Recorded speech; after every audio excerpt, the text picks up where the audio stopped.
What's up, EFD squad? The World Cup has had its fair share of disgraceful moments, so we've compiled another 10 of them. Don't say we don't spoil you. 10. South Korea versus Italy. Italy entered the second stage of the 2002 World Cup expecting to put away South Korea, despite the co-hosts having beaten Portugal in the groups and having Goose Hiddink in the dugout. After all, they had prime Totti, Del Piero and Christian Vieri heading the attack. It all seemed to be going so well with Vieri netting in the 18th minute to put Italy ahead after Buffon's penalty save 15 minutes earlier. But their hosts, inspired by neighbours North Korea's victory over the Azuris in 1966, equalised with 2 minutes left. But what followed pushed the Italians over the edge. They had already been incorrectly disallowed 3 goals during group stages, and in extra time they received the same treatment, with Damiano Tomasi's effort wrongfully ruled out for offside. Totti was also harshly sent off, embedding a conspiracy theory in the minds of the Italian fans, which still stands to this day. The level of toxicity was so high that Yoon Han-on, the scorer of South Korea's winner, was sacked by Perugia after Serie A club president Luciano Gaucho said, "I have no intention of paying a salary to someone who has ruined Italian football." An otherwise successful World Cup became shrouded in controversy. 9. The fall of Maradona. For number 9, we go to the 1994 World Cup, which sadly sparked the beginning of the end for one of the world's greatest ever players. Diego Maradona dragged his Argentina team to glory in 1986, putting in arguably the best ever individual performance at a World Cup. And 4 years later, he was equally as influential as Argentina made it to the final. But by the time he arrived at the tournament in America, El Diego had become embroiled in controversy, having served a ban for cocaine as well as being handed a suspended prison sentence for shooting a journalist with an air rifle. But Maradona's class on the pitch clearly hadn't disappeared, as he rifled in a banger with his left foot against Greece in the opening game. However, his wild-eyed celebration raised more than a few eyebrows, and following the next match against Nigeria, he was sent home after 5 different stimulants were found in his urine. He never played for his country again, and afterwards said, "My soul is broken." 8. Pele hacked to shreds.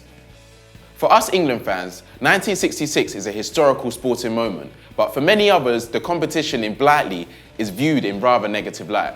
And that's not even regarding Jeff Hurst's highly disputable winner in the final. And arguably, no side was more hard done by in '66 than Brazil. The Seleção came into the tournament off the back of consecutive World Cup wins, but their prestige clearly wasn't recognised by the hosts. When they turned up at their assigned training facilities at Bolton's Burden Park, the grass hadn't been cut, there was no goalpost to be seen, and they instead had to prepare at the Bromwich Street Ground, basically a public park.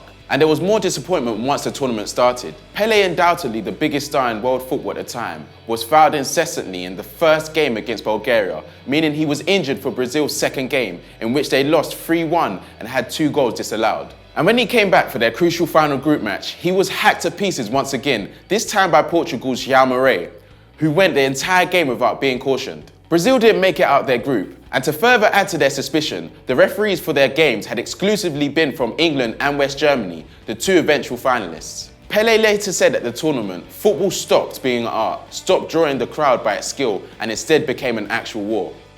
7. The Battle of Santiago. But war was nothing new at the World Cup, as had been showcased 4 years earlier in Chile. Before Italy's group game against the hosts, tensions were high after 2 Italian reporters had spent 2 weeks describing Santiago as a hellhole of poverty, prostitution and alcoholism, and depicting its people as miserable and backwards. The Chilean nation took this as a declaration of war, and the journalists had to flee the country for their lives. But there was no escape from the Azzurri. Both sides went into the game baying for blood, and they got what they wanted. The first foul came after just 12 seconds, and 8 minutes later, Italy's Giorgio Ferrini was given a red card, only to be dragged off the field by 2 policemen after refusing to leave. Police had to intervene twice more as the match turned into a full-on fistfight, and despite somehow coming away with no dismissals, Chile should have had at least 3. The only silver lining was that Lionel Sanchez, who flattered Mario David and was kicked in the neck in response, later became great friends with the Italian at Milan. How lovely. Referee Ken Aston later said he was acting as an umpire in military maneuvers, and when the match was shown on the BBC, it was labelled as one of the most stupid, appalling, disgusting and disgraceful exhibitions of football, possibly in the history of its game. Need we say any more? 6. Cruyff turns. A truly revolutionary player, Johan Cruyff was the star of the 1974 World Cup, but amazingly it was the only time he had featured at the tournament. He should have gone again in 1978, when the Netherlands were set on righting the wrongs of their defeat to West Germany in the previous final, but something got in the way. Just months before the tournament in Argentina, Cruyff and his family were tied up and held at gunpoint in his house in Barcelona as part of a kidnap attempt. He later said the horrific experience changed his perspective on life and pushed him to decide not to travel with the Orange to the summer's World Cup. The Netherlands made it to the final once again, and once again lost to the hosts. Many claim that had the talismanic Cruyff been present, they would have won, and considering he had 33 goals in 48 games for the national side, they probably had a point. Not only did those kidnappers hamper the country's chances, they also rid the world stage of one of its greatest ever footballers. 5. Battiston taken out. One of the greatest injustices to occur at the World Cup came in 1982. With France making it out of the groups for the first time in 24 years, they had their best squad in their history at that stage, with the likes of Michel Platini and Jean Teguina bossing the Les Bleus midfield. So when they came up against West Germany in the semi-final, it was their best shot yet at lifting the cup. And when substitute Patrick Battiston was put through on goal in the 60th minute at 1-1, it seemed like the stars were aligning. However, German keeper Harald Schumacher had other ideas, cleaning out Battiston to claim the ball and leaving his opponent unconscious with 3 broken ribs and severe damage to his back. Schumacher escaped without punishment and so was on the field to save 2 penalties in the shootout to send West Germany to the final. Amazingly, he joked about the injuries he'd caused Battiston after the game, and he was subsequently voted the least popular man in France. Adolf Hitler came second.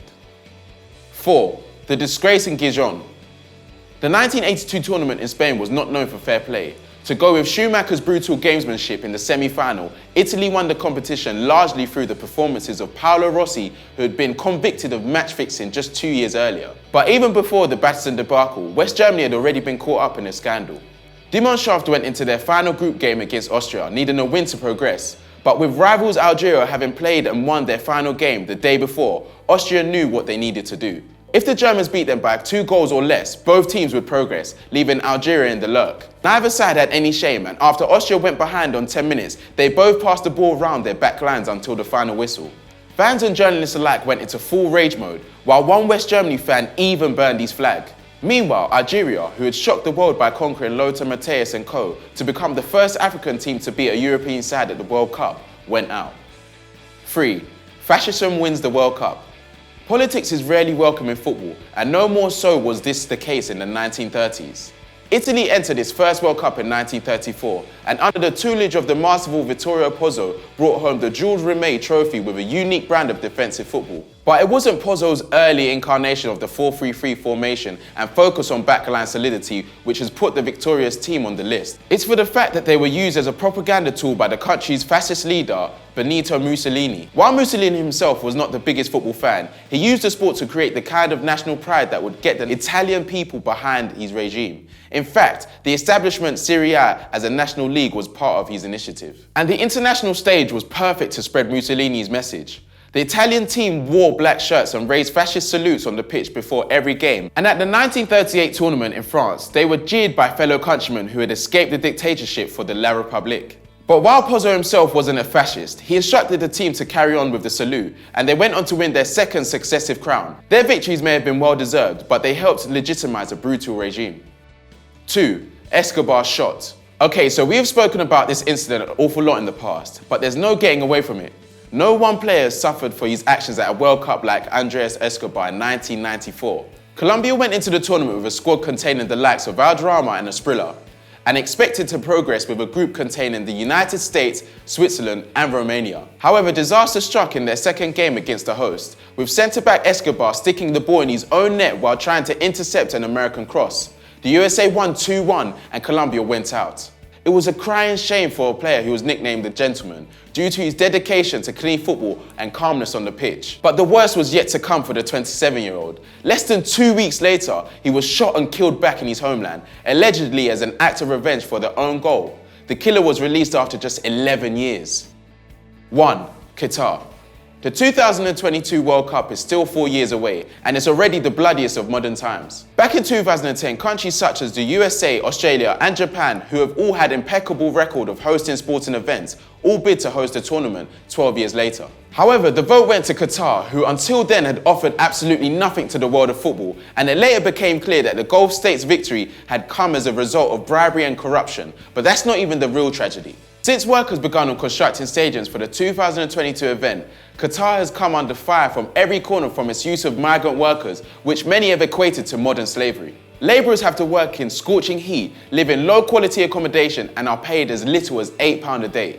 At the time of recording, it's estimated that over 1,200 people have already died during construction, and by the time the tournament kicks off, it's predicted that 4,000 workers will have lost their lives. Absolutely criminal. We've come to the end of the video. I hope you enjoyed it. Go check out Football Daily for more World Cup reviews, watch-alongs and much more. And if you like what you see, like and subscribe.